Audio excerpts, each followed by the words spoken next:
Costa Rica es uno de los países con mayor incidencia de cáncer gástrico en la región y también el sangrado digestivo es parte de los principales síntomas de esta enfermedad. La pérdida de sangre puede ser fácilmente detectada por el paciente, pero una vez que ya nota esta pérdida de sangre, es importante que busque el diagnóstico de un especialista para determinar la causa y así pueda comenzar el tratamiento.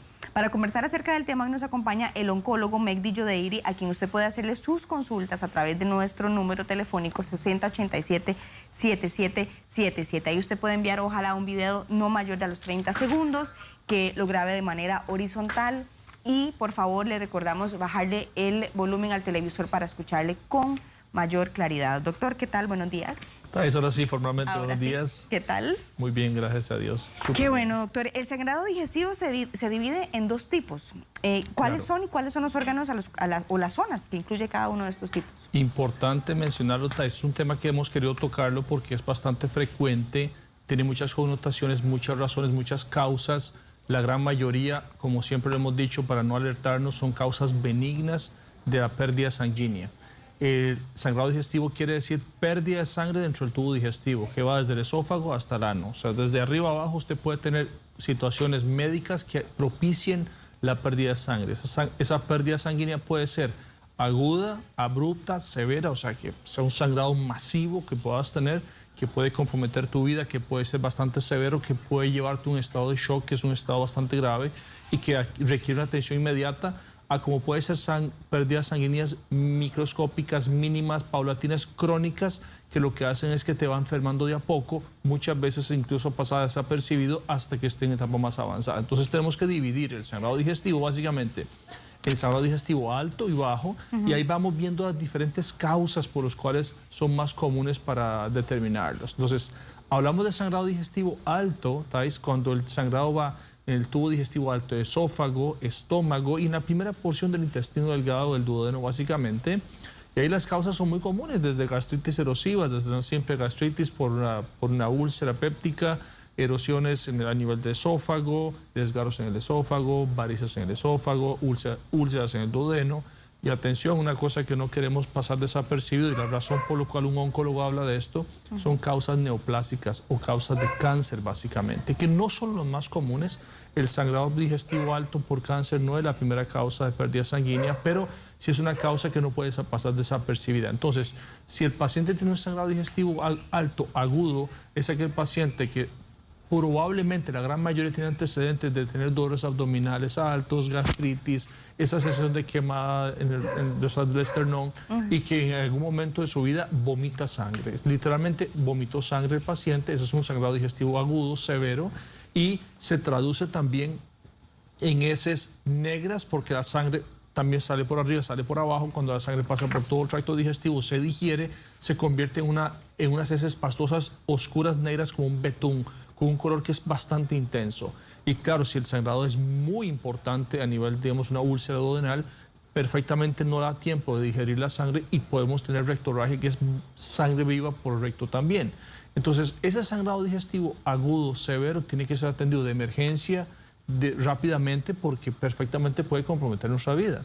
Pero digamos que un paciente que tiene un sangrado digestivo crónico, que un sangrado digestivo leve, paulatinamente, que pasa mucho en los pacientes oncológicos, por ejemplo, un paciente con un cáncer gástrico que empieza a desarrollar una pequeña úlcera en el estómago, que va sangrando de a poquitos porque esas úlceras se van erosionando y van perdiendo pequeñas pérdidas de sangre, es aquel paciente que pasa muy desapercibido inicialmente en la primera fase, en los primeros meses no tiene síntomas, algunas veces sí tengo un poquito de dolor en la boca del estómago, la gente llama, un poco de ardor, y empiezan a tener una serie de síntomas, fatiga, cansancio, pérdida de peso, porque una parte de su problema oncológico lo produce el cáncer por sí solo y otra lo causa por la pérdida sanguínea. Entre menos sangre tengamos en nuestro cuerpo, tenemos menos aporte de oxígeno a los órganos y hay más fatiga y más cansancio. Y muchas veces esos pacientes no vomitan sangre, sino que lo único que manifiestan es melena, que son heces oscuras. De hecho, es un paciente que usted le hace un hemograma y tiene un hemograma con una hemoglobina en 10. Un adulto joven que se supone sano no debería tener anemia en ninguna condición, digamos, de la normalidad. Entonces, esos pacientes rápidamente hay que estudiarlos porque no es un sangrado digestivo agudo que compromete su vida ya, pero claramente tiene una condición que puede ser incluso más grave si no se diagnostica. De hecho, tenemos otra pantalla, doctor, donde usted podría también, ya nos ha ido adelantando un poco las causas, pero ahí están. Entonces, la úlcera péptica, la úlcera duodenal. Esas dos causas son las causas más comunes, Thais. O sea, todos hemos sufrido de gastritis. La gastritis erosiva, que es esa erosión de la capa superficial del estómago, perfectamente puede causar sangrado. Un sangrado puede ser leve, moderado o severo. O sea, y eso si llega a ulcerarse la pared del estómago o la pared del intestino delgado, que es el duodeno, acuérdense que en todas las paredes intestinales hay vasos sanguíneos. Si esa úlcera llega y erosiona y rompe un vaso sanguíneo, puede ser un sangrado tan grande, tan importante, que puede, como te digo, ser un vómito expulsivo con una gran cantidad de sangre que es bastante aparatoso. Los pacientes que se les rompen unas varices esofágicas, pacientes que tienen problemas en el hígado crónicamente, tienen cirrosis, hacen un montón de varicosidades en el esófago, y que cuando se rompe una varice en el esófago, ese sangrado es realmente dramático, es muy impactante cuando es un paciente vomitar chorros de sangre, y esos obviamente ameritan atención inmediata. Entonces son esas causas agudas que tenemos que tener en cuenta, que si se presentan, por favor, hay que acudir de inmediato al servicio de emergencias, porque eso tiene que ser resuelto ahí mismo. Y no es lo mismo tener un sangrado crónico, lento, de a poquitos, que nos causó anemia y que vengo teniendo problemas gástricos, problemas de ardor en la boca del estómago. Muchas veces no puedo tragar porque hay una úlcera maligna en el esófago que está sangrando, pero también está obstruyendo el paso de los alimentos. O muchas veces el paciente dice, doctor, yo como y media hora después estoy vomitando. Eso no es normal. Entonces, si el paciente tiene estigmas o evidencia de que está teniendo sangrados y vomita después de comer, claramente hay un proceso obstructivo en el estómago que está causando ese vómito. Y ese proceso obstructivo puede ser una úlcera benigna, que por la misma cronicidad de la úlcera puede estrechar el paso, pero muchas veces puede ser un cáncer gástrico que, si no se diagnostica en etapas tempranas, puede ser un problema bastante serio. Dependiendo de la causa, sí podría ser el sangrado o no necesariamente, doctor. Las causas de sangrado agudo, severo, usualmente son causas corregibles en el momento y son ese tipo de úlceras, como te digo. Hay que tener un apartado aparte de los pacientes con cirrosis, que ya tienen una condición hepática de fondo, que ya tienen un problema bastante crónico. Y la complicación, una de las complicaciones de la cirrosis es la formación de esos varices en el esófago, que también hay que corregirlo inmediatamente, independientemente de que el problema de fondo no tenga solución definitiva, que es la cirrosis. Pero el sangrado sí hay que corregirlo rápidamente. Esos pacientes se les hace una gastroscopía de inmediato en servicio de emergencias para establecer el sitio sangrado, para poderlo parar. Esos sangrados los podemos parar. La mayoría de las veces, las úlceras gástricas pueden parar espontáneamente con medicamentos, con fármacos. Usted diagnostica si está sangrando, tiene una úlcera sangrante, no es un sangrado masivo que no está comprometiendo tu vida, le das algunos medicamentos para contrarrestar el acidez del estómago, para quitar la producción de ácido, y eso puede mejorar muchas veces el sangrado y pararlo solo. De hecho, la gran mayoría de los sangrados digestivos altos ceden espontáneamente sin necesidad de una intervención médica. Otras veces, por ejemplo, hay que poner clip, que son pequeñas grapas que se ponen en los vasos sangrantes. Muchas veces se inyecta la úlcera con algunos fármacos para terminar de cerrar los vasos que están sangrando. Otras veces se coloca un balón, que es una sonda que dilata o comprime las paredes del esófago para parar básicamente los sangrados que se producen por varices esofágicas. Pero ya son medidas terapéuticas invasivas que se pueden hacer, y algunos pacientes requieren de una cirugía de urgencia. Muchos pacientes con una úlcera en el duodeno, sobre todo, en la cara atrás del duodeno, hay vasos grandísimos ahí que, si eso sangra, la única solución sería abrir el paciente, abrir el tubo digestivo y tratar de controlar el sangrado ahí mismo, haciendo cirugías correctivas de un sangrado bastante severo, que es la minoría de los pacientes, afortunadamente, que requieren eso, pero muchas veces se puede llegar a ese extremo también. Doctor, repasemos ahora sí cómo la persona, cuando ya empieza a tener ese tipo de sangrados, al menos en el sangrado digestivo alto, que es esófago, que es estómago y duodeno, ¿qué comienza a sentir o cómo lo puede detectar? Dependiendo de la causa, Thais, van a tener síntomas, pocos, muchos o nada. Correcto. Como te digo, a ver, hablemos de la causa más peligrosa que uno como oncólogo no quiere ver, es el cáncer, ¿no? El cáncer de estómago, cáncer de esófago, inicialmente no van a dar síntomas de ninguna índole, simplemente es una pequeña úlcerita que se va desarrollando, ya sea en el estómago, en el esófago, muy pocas veces en el duodeno, que esa úlcera, al ir creciendo, en la primera fase no da síntomas. Cuando se erosiona puede empezar a doler, y ese dolor de estómago, ese dolor de la boca del estómago, que muchos pacientes han tenido por muchísimos años, muchísimos meses, un dolor en la boca del estómago y que se han automedicado, desafortunadamente una mala práctica que tenemos todos, de asumir de que es una gastritis, que se me cayó mal en la comida, cosas de esas. Y eso es el problema que muchas veces pasa, que la úlcera crece, empieza a doler, empieza a dar molestias, empieza a tener pequeñas pérdidas de sangre, que si no nos hacemos un examen de sangre de rutina no nos vamos a dar cuenta que hay anemia, por ejemplo.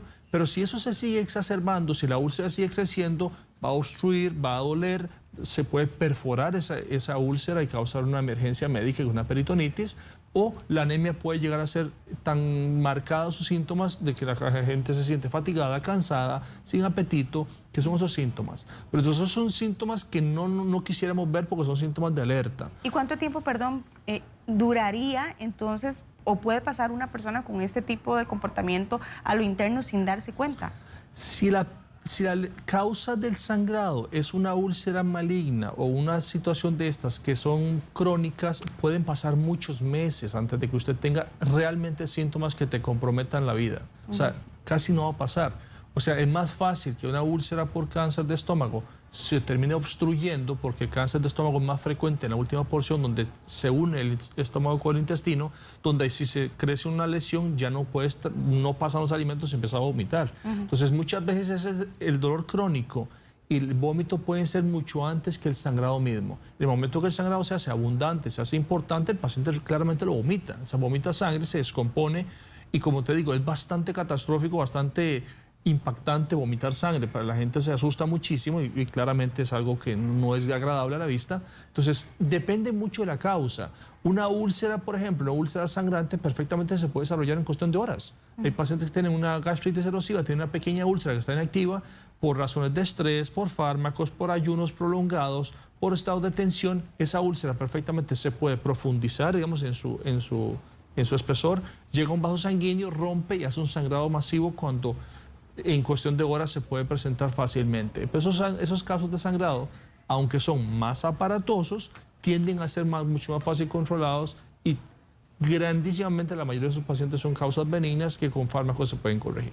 Ok, la persona que desea saber si está enfrentando un sangrado digestivo alto, como decía usted, de esófago, estómago y duodeno, ¿cuál es el examen que se debe realizar? Si tengo síntomas, claramente síntomas, lo que está indicado es no menospreciarlos, buscar un gastroenterólogo para que nos haga una gastroscopía. O sea, no hay duda, es el estudio gold standard, el estudio ideal, porque es meter una cámara por la boca, meternos por el esófago, bajar, ver el estómago, ver el intestino en la primera porción y darnos cuenta claramente dónde está sangrando. Y ahí muchas veces te das cuenta de la causa incluso sin necesidad de una biopsia, ves una varices esofágica, está sangrando, una úlcera está sangrando, una fisura en el esófago está sangrando, o Dios no lo quiera, una úlcera de aspecto maligno que puede estar sangrando. Entonces, la endoscopía, la gastroscopía te va a dar la luz de inmediato de lo que está pasando, pero sí hay que ir a buscarlo. Lo que te digo es, si se da un cuadro agudo aparatoso, evidentemente eso es una emergencia médica que se resuelve en un servicio de emergencias, como su nombre lo dice, pero si tenés una pérdida crónica de sangre, te haces un examen de sangre y tenés anemia en condiciones idóneas, una persona sana, por ejemplo, una mujer de tu edad, una mujer joven, que no tiene problemas de menstruación abundante, porque atención, en las mujeres jóvenes, en la edad reproductiva, la primera causa de anemia es la menstruación abundante. O sea, lo primero que usted pregunta es cuánto te dura la regla y cuánto está sangrando, porque es la primera causa de sangrado. Pero si esto no se está presentando, Thais, ninguna persona en su condición normal debería estar con anemia. O sea, la anemia no es un síntoma o un signo que se pueda pasar por alto. Siempre hay que indagarlo. De hecho, hace poco una señora me puso un mensaje, doctor, me hizo un hemograma en enero, estaba en 16, mi hemoglobina, y hoy me lo hice está en 12. Claramente, quizás por parámetros de laboratorio no se catalogue como anemia lo de ella, pero si hay un descenso importante de 16 a 12, sin causa aparente, sin sangrado por menstruación, entonces claramente le indiqué hay que estudiarte inmediatamente porque no podemos esperar a que pase más porque hay una causa que está provocando que tengas una pérdida importante de hemoglobina, que claramente eso puede tener causas desde cosas muy básicas hasta cosas complejas. Usted hablaba también de los tratamientos, doctor, hace algunos minutos, pero queremos también ahondar sobre el sangrado digestivo bajo. Generalmente, ¿qué es lo que lo produce? Y de hecho tenemos una pantalla que ejemplifica mejor esta pregunta. Los sangrados digestivos bajos que se dan después de una área anatómica que se llama el ángulo de Treitz. El ángulo de Treitz es la división del intestino delgado con la parte alta del intestino delgado con el resto del sistema digestivo bajo, y es básicamente todo el tubo digestivo, intestino delgado, colon, recto y ano. Esa es la zona donde más se pueden desarrollar. Las causas de sangrado digestivo bajo pueden ser tan comunes como parásitos, por ejemplo, que perfectamente algunos parásitos pueden causar pérdidas sanguíneas. Los divertículos, que son esos pequeños saquitos que se forman dentro del intestino, la formación de esas bolitas, esos bultos que se llaman pólipos, las hemorroides y las fisuras anales. O sea, la patología anorrectal es la causa más común de sangrado digestivo bajo en realidad. Es donde más pérdidas sanguíneas hay. Son sangrados digestivos de origen benigno, la mayoría, pero son corregibles también. Y por supuesto el desarrollo de tumores malignos en el tubo digestivo es otra causa de sangrado digestivo. Ahora, vamos a hablar de causas benignas, de las causas más comunes de sangrado digestivo. La patología anorrectal, como les decía, es la causa número 1 de sangrado digestivo bajo. Se manifiesta básicamente por sangrado importante, vivo, rojo, rutilante. El paciente dice, doctor, voy al baño, estoy estreñido, usualmente tiene un componente de estreñimiento en el fondo, tuve que pujar mucho, paso todo el día sentado. Y eso tiene, o tiene hemorroides externas visibles, o si no los tiene, se asocia cuando voy a defecar, después de que defeco empieza a gotear, empieza a ir sangre, me duele el recto. Entonces ahí vas orientándote que el sangrado está siendo originado por una problemática justamente en la salida del tubo digestivo. Y eso se evalúa con un médico proctólogo para que lo evalúen, y todas estas causas son médicamente corregibles. Una minoría de esos pacientes requieren una cirugía para la extirpación de las hemorroides, una fisura anal, cosas de esas que si se desarrollan se pueden corregir, pero la gran mayoría se pueden corregir con medicamentos. Esas son causas muy comunes. Los divertículos, que son bastante comunes en pacientes estreñidos crónicos, que son esos pequeños saquitos que se forman en el intestino, son causas de pérdidas sanguíneas lentas, de a pocos. El paciente nunca tiene un sangrado digestivo masivo, al menos que tenga una condición muy particular, pero son condiciones que te causan un sangrado digestivo muy lento, pero es sangre viva, porque entre más cerca esté el sangrado del recto, el cuerpo tiene menos chance de digerir esa sangre, por ende lo que sale es sangre viva. No va a salir sangre digerida como si fuera el estómago. Cuando sangra del estómago pasa por todo el tubo digestivo y la sangre sale prácticamente digerida, negra, oscura, con un olor particular, de hecho, que es bastante desagradable cuando se presenta la melena, que se llama esto. Pero cuando tienes un sangrado digestivo tan abajo, eso no te va a causar más que un sangrado rojo rutilante, y ahí los síntomas del paciente te hacen sospechar de dónde proviene este sangrado. Por ejemplo, hay pacientes que se presentan, sobre todo adultos mayores, que tienen una anemia crónica de causa no clara, no tienen síntomas digestivos tan evidentes. Muchas veces, sí, doctor, tengo una distensión abdominal, a veces tengo un dolorcito de abdomen, y claramente eso puede ser indicios del desarrollo de un cáncer de colon, que es lo que no queremos que pase desapercibido. Sobre todo los cánceres que se desarrollan en el lado derecho del colon, porque el colon del lado derecho del ser humano es un poco más ancho, es un poco más grande. Los desarrollos de tumores ahí pasan desapercibidos claramente, porque el tumor tiene que tener un gran volumen para causar obstrucción, que es lo que más se manifiesta a nivel intestinal, pero sí puede tener pérdidas sanguíneas constantes, crónicas, de a poco, y que es un paciente que usted le hace 67 a 70 años, un hemograma con una hemoglobina en 8. Tienes que estudiarlo claramente, porque algo está pasando. Si no tiene una evidencia de una enfermedad hemorroidal rectal que esté causando ese sangrado, ahí hay que estudiarlo. Y la anemia tiene una particularidad, es una anemia una anemia crónica, porque uno por el hemograma puede diferenciar si es una anemia aguda crónica. Entonces es una anemia crónica que claramente te puede estar dando indicios de que estás teniendo un cáncer de colon y que tienes que abarcarlo de inmediato. Doctor, entonces, ahora usted mencionaba que los adultos mayores a veces llegan con este tipo de síntomas, que con distensión y demás, pero no sé si podemos hablar de una población en específico que sea más propensa a tener este tipo de problemas de sangrado digestivo bajo. Todos los pacientes, todos los adultos jóvenes en realidad, que tengan algún grado de sobrepeso, que tengan sedentarismo, que tengan malos hábitos intestinales, o sea, que estén estreñidos, que tengan una dieta muy baja en fibras y muchas grasas, y pasen muchas horas sentadas, ahora que hay tanto teletrabajo y tanta gente pasa sentada muchas horas del día, están muy propensos a la patología anorrectal. O sea, están muy propensos al desarrollo de hemorroides, de fisuras, de ese tipo de problemas en el recto, que pueden ser muy molestos, muy dolorosos y causan claramente un sangrado. Las hemorroides son varices en el recto, simplemente son varices que se desarrollan en el recto, en el ano, que pueden ser dentro o por fuera. Los hemorroides externas son visibles, son muy molestos, muy dolorosos, nunca van a pasar desapercibidos. Las hemorroides internas no se ven, pero sangran con mucha facilidad también, y es un sangrado que está siempre asociado en el momento que el paciente está defecando. El paciente defeca y sangra inmediatamente o le duele intensamente porque hay un paso tortuoso de la materia fecal por una zona que está claramente inflamada y eso causa erosión, sangrado, y eso es la causa más común, digamos, que se puede desarrollar.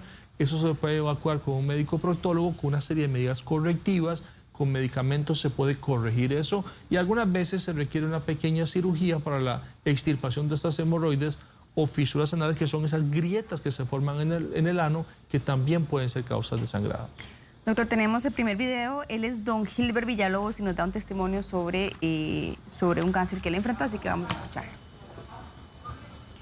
Muy buenos días, doctor y amigos de Buen Día. Quiero compartirles que yo fui operado de cáncer gástrico hace 27 años por el doctor Julio Pacheco Pizarro en el Hospital Calderón Guardia. Le doy gracias a Dios y a todos los médicos que tuvieron que intervenir en ese momento en mi vida, porque gracias a eso ahora puedo comer absolutamente de todo.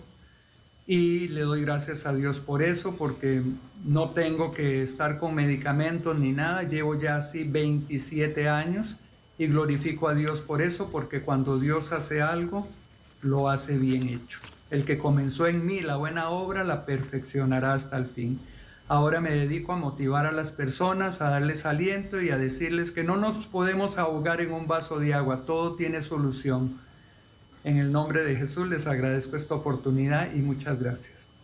Don Gilbert, muchas gracias por ese mensaje de aliento, por ese testimonio que usted comparte. Nos alegra mucho que desde hace 27 años usted pueda tener una vida realmente buena, que pueda alimentarse correctamente. Y bueno, doctor. Don Gilbert es un ejemplo claro, Thais, de que el diagnóstico de cáncer no es sinónimo de muerte. Eso es importante mencionarlo, porque a uno como oncólogo muchos pacientes lo buscan con mucho temor y mucho miedo, sobre todo ya cuando vienen con un diagnóstico en mano.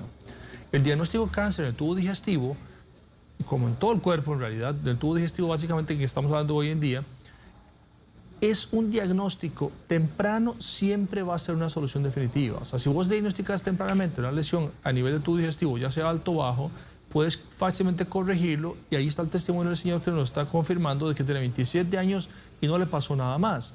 Eso es fruto de un diagnóstico temprano. Eso es el secreto básicamente de esto. Entonces, ¿qué no se vale en esto? Tener síntomas abdominales, tener molestias, tener dolor, tener problemas para deglutir, tener problemas para tragar, tener sangrado, manifestaciones de esas, y darlo por un hecho de que no es nada, porque eso es el gran problema que tenemos muchas veces. ¿Hace cuánto tenés esos síntomas? Hace 6 meses, hace 7 meses, hace un año. ¿Y por qué hasta ahora viene? Porque he pensado que no era gastritis, me tomé la pastilla de mi papá, me tomé la pastilla de mi mamá, estoy tomando una sábila. A ver, cosas que iban haciendo un tratamiento paliativo de las molestias, pero no corregían. Y en oncología el tiempo de tratamiento es fundamental. El diagnóstico temprano de cualquier enfermedad digestiva en fases iniciales es sinónimo de que puedas ofrecerle al paciente la opción de la curación, que es lo que estamos buscando. Entonces, este señor está dando un ejemplo de que obviamente fue tratado por especialistas de gran calidad probablemente, pero su enfermedad está en etapa temprana. Entonces, si tenés síntomas, si tenés molestias, si tenés claramente esa evidencia de que algo está pasando que no es normal, lo más prudente es buscar al especialista correspondiente para que te descarten. Entonces, digamos, en Costa Rica, ¿qué hay que hacer? Independientemente que tengamos o no tengamos síntomas. Después de los 30 años, yo considero que todos los ticos deberíamos de practicarnos una gastroscopía. Si somos un país en el cual tenemos tanto cáncer gástrico, no es bueno, no es prudente que nos juguemos ese chance. Es un estudio rápido, sencillo, no doloroso. Te lo hacen con una sedación, ni cuenta te das. El gastroenterólogo dura menos de 10 minutos en hacerte un diagnóstico, desde la boca hasta la primera porción del intestino delgado, y te ve eso y te diagnostica cosas. Ok, no tenés cáncer, gracias a Dios, eso es importante. Pero si te encuentran una gastritis, si te encuentran una úlcera, si te encuentran un Helicobacter pylori, que es una bacteria que está, un germen que está en el estómago, que si te causa problemas, y si se trata eso, podemos evitar una cantidad de situaciones médicas a futuro. Entonces, la medicina preventiva es muy importante y es lo que tenemos que meter en la cultura de las personas. Si usted tiene un antecedente, por ejemplo, de cáncer de colon en la familia, si tiene problemas digestivos, si tiene un estreñimiento crónico, yo recomendaría que si tienes más de 50 años, no escatimes. Puedes hacerte una colonoscopía, que es ver el intestino grueso por dentro, porque es un estudio que se puede hacer incluso una vez cada 5 o 6 años, si fuera el caso, y te da esa tranquilidad, esa paz de que tenés un tubo digestivo que no tiene problemas, y muchas veces en un estudio de control se encuentra un pólipo, que son esos abultamientos en el intestino, que dependiendo de las características del pólipo pueden ser premalignas. Muchas veces se encuentran carcinomas in situ, que son esos pequeños tumores en la primera fase del desarrollo de cáncer de colon, que ahí mismo con la colonoscopía se puede hacer la resección con una lanceta, que lo hace el gastroenterólogo. Ahí te puedes estar evitando una situación bastante más difícil a futuro. Entonces, la medicina preventiva, que es lo que no hacemos en realidad en nuestro país, y eso es parte de nuestra cultura, creo yo, es lo que deberíamos de incentivar, porque siempre es más barato, es menos traumático, es más efectivo y nos garantiza llegar a los 88, 90 años, que es el promedio de vida de un costarricense. Doctor, hablando de la bacteria que usted mencionó, dice María Solano: buenos días, tengo 45 años, cualquier cosa que coma o no coma siempre tengo el estómago inflamado. Tengo hígado graso y tengo la bacteria activa, tomo Proton, paso con el estómago muy inflamado. ¿Esto podría llevarme al sangrado? Si tenemos una condición que es una gastritis crónica asociada a la adquisición del Helicobacter pylori, claramente eso puede perpetuarnos la situación y puede desencadenar una úlcera gástrica y un sangrado digestivo. Entonces yo esperaría que si me está diciendo que tiene Helicobacter pylori, porque ya tiene una gastroscopia hecha, está en control con un gastroenterólogo, y por ende la erradicación de la bacteria va a ser parte importante del tratamiento. El Proton, que es un medicamento que hace que usted produzca menos ácido en el estómago, también va a proteger el estómago, más unos cambios alimenticios tienen que ser suficientes para corregir el problema. Entonces, si usted tiene el problema diagnosticado, sabe cuál es el problema y está siendo tratado, no habría riesgo probablemente de que tenga una situación de que te pongan en emergencia. Pero el problema es no saber el diagnóstico y asumir el diagnóstico médico, y es donde vienen los problemas. Mucha gente es: tengo gastritis. ¿Cómo sabes? Porque tengo ardor en la boca del estómago. Es que el ardor en la boca del estómago, yo no sé por qué le decimos boca del estómago, pero es esta ubicación alta de dolor que tenemos, un dolor quemante, es un dolor ardoroso, que es una puñalada que nos atraviesa de lado a lado.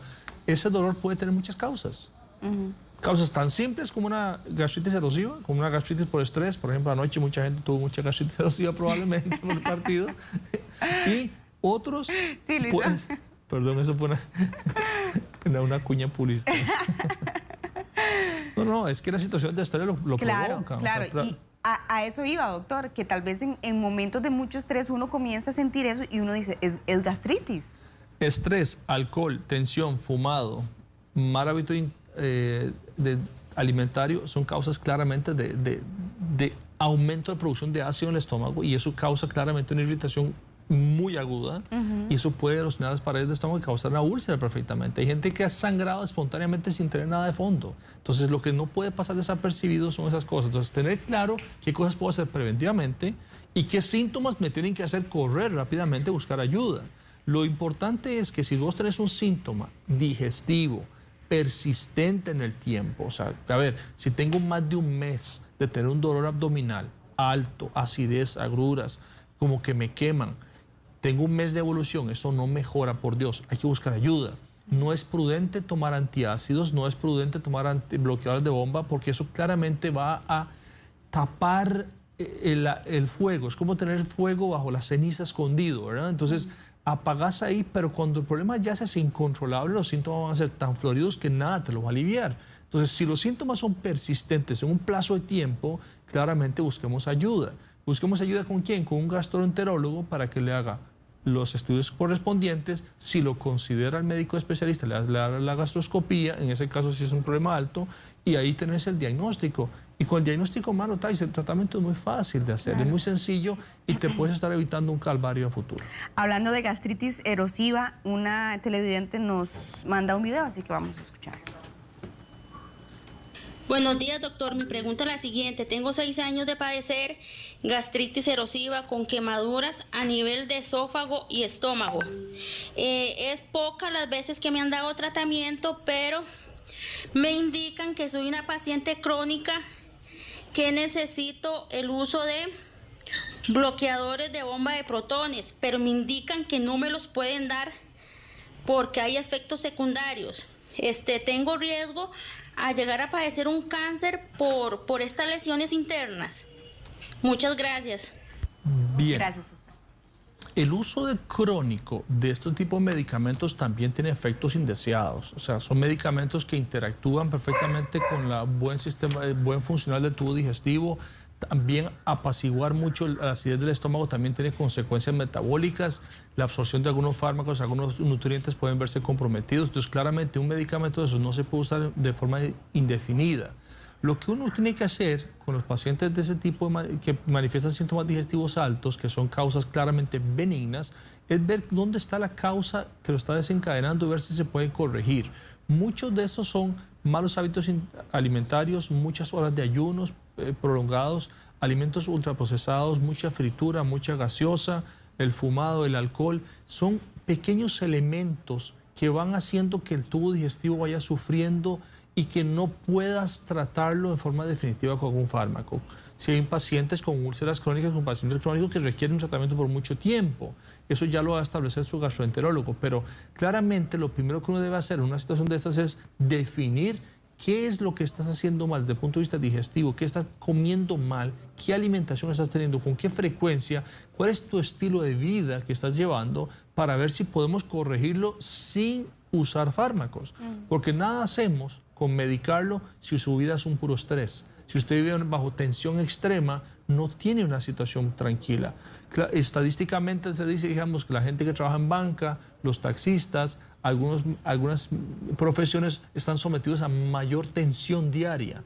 Y esa tensión diaria, sumado hoy en día, por ejemplo, a la preocupación económica que tenemos todos por la situación de la pandemia, por todo lo que está pasando, claramente está perpetuando las situaciones de estrés y estamos sobreproduciendo ácido probablemente. Y si eso lo asociamos a que estoy comiendo mal, que como chatarra, que como mucha gaseosa, que tomo alcohol y estoy fumando, claramente todo está ayudando a bombardearte el estómago y no tener una paz digestiva. Y por más medicamentos que estés tomando, probablemente el alivio que estés logrando no sea ni definitiva ni la que estás buscando. Entonces, hay que hacer un abordaje completo, un abordaje prácticamente global de la situación del paciente, a ver por qué está teniendo síntomas a pesar de que tiene tratamientos. Porque muchos pacientes, una vez que corriges estas causas que rodean al entorno del paciente, perfectamente suspendes el medicamento y el paciente sufre un alivio claro. ¿Y para siempre? Muchas veces puede ser para siempre, claramente que sí. Aunque si el problema se vuelve crónico, sí. Ahora, la preocupación de ella, por ejemplo, ¿qué es? Que eso se me haga cáncer. Las gastritis, que son esas erosiones en la pared del estómago, cuando se cronifican, cuando no se tratan, la mucosa del estómago puede ir sufriendo una transformación de su estructura y hace una gastritis crónica, atrofia, hacen una metaplasia, que el intestino va, el estómago va haciéndose como el intestino, va cambiando sus capas para poderse defender de tanta agresión por el ácido, y esos cambios crónicamente no tratados pueden desencadenar un cáncer gástrico. Es un proceso de muchos años que requiere bastantes años para que se desarrolle. Por ende, el diagnóstico y cortar ese ciclo de agresión del estómago con fármacos en etapas tempranas puede ser una solución definitiva y evitarnos una situación a futuro que puede ser bastante importante. Tenemos una televidente que da su opinión, vamos a verlo. Yo quería hacer mención, buenos días, quería hacer mención con respecto al que también es bastante difícil porque nuestro sistema de salud a veces se va a una consulta y el doctor de medicina general le da un tratamiento a uno. Tal vez se equivocó o no le dan la importancia realmente, entonces muchas veces cuando ya se consulta realmente ya está el problema bastante avanzado. Es muy difícil porque es casi siempre le dicen, bueno, tome famotidina o tome eso, tome lo otro, pero de buenas a primeras no se va a enviar una gastroscopía. Entonces, desgraciadamente no todo el mundo también cuenta con los medios económicos como para acudir a la medicina privada. y esto también dificulta los diagnósticos tempranos. Creo yo que es muy importante tomar en cuenta esto. Muchísimas gracias por su opinión, ¿verdad? Sabemos que muchos pasan por esa situación, doctor. Es un excelente comentario, una buena observación. Yo fui médico general también por 5 años prácticamente, y yo sé lo que es trabajar en una clínica, un EVAIS, en las condiciones subóptimas, quizás muchas veces sin acceso a los estudios endoscópicos. Pero claramente uno como médico también tiene que aplicar algunos principios. Si el paciente tiene síntomas persistentes y lo estoy viendo constantemente en la clínica, que me llega por las mismas manifestaciones, ya no puedo seguirlo medicando. Tengo que buscar una alternativa y remitirlo. Claramente el sistema de salud nuestro, que es un sistema de salud extraordinario, de los mejores que tenemos en Latinoamérica, pero tiene sus falencias también. No es que yo mando una gastroscopía, mañana se le puede hacer porque evidentemente la demanda es muy alta. Pero los médicos perfectamente podemos seleccionar cuáles pacientes tienen riesgo o cuáles pacientes claramente pueden tener algo más. Porque si yo veo un paciente hoy que tiene síntomas de gastritis, pero yo historiándolo me doy cuenta que, por ejemplo, anoche se pegó la fiesta, se tomó los tragos, fumó, estuvo sometido a estrés y hoy me dice, tengo gastritis, yo no le voy a mandar una gastroscopía hoy a ese paciente. Trato de aliviarlo en el momento, lo historiamos, estar seguro que no tenga nada malo. Si ese paciente resuelve su sintomatología, ahí puede quedar. Pero si ese paciente me vuelve a consultar en un plazo corto, varias veces por las mismas molestias, yo como médico tengo que remitirlo, y estoy seguro que también en la institución, porque trabajé muchísimos años en la caja, también lo hacemos. Al paciente se le brinda la atención, quizás no con la inmediatez que muchos quisieran, porque hay que entender que es un sistema que no puede funcionar así, pero sí se le puede dar atención, y por supuesto que los hospitales también asumen esos pacientes y se les da el estudio correspondiente según las necesidades y según lo que vaya a ocupar ese paciente. El reloj marca las 8:48 de la mañana, doctor. Hemos tenido una conversación bastante extensa sobre el tema y espero que de verdad haya sido de mucha ayuda para las personas en casa. Le agradecemos al doctor Megdi Yodeiri, como siempre. Encantado, es un gusto tenerlo aquí en nuestra casa. Si usted desea llamarlo, contactarlo, puede hacerlo al 22 48 48 44. También puede escribir al WhatsApp 70 11 57 07 y también puede encontrar al doctor Megdi Yodeiri en Instagram y en Facebook como Clínica Yodeiri. Ahí va a ver toda la información y además ahí puede contactarlos. Que tenga muy bonito día. Encantado. Yo voy a tener un día maravilloso hoy. Felicidades. Gracias.